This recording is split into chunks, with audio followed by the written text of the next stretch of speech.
আমার ঘরণী মানতেই চায় না। আমার বন্ধুরা, থাক, নামটা না হয় নাইবাই বললাম। দুর্ঘটনায় তার প্রেয়সীকে তারপর আর বিয়েটাই করল না।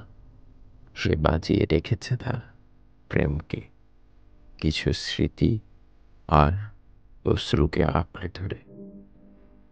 অথচ ও পাড়ার রহিম শেখের বেটা বিয়ে করে, প্রেম করেই বিয়ে করে।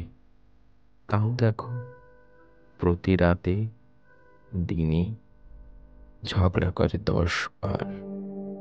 আমার ঘরণী মানতেই চায় না। বিয়ে বিষয়টি প্রেমিকের মৃত্যু ঘটায়, জন্ম দেয় এক দায়িত্ববান পুরুষকে। প্রেম পূর্ণতা পায় অপূর্ণতাতেই। আমার ঘরণী মানতেই চায় না।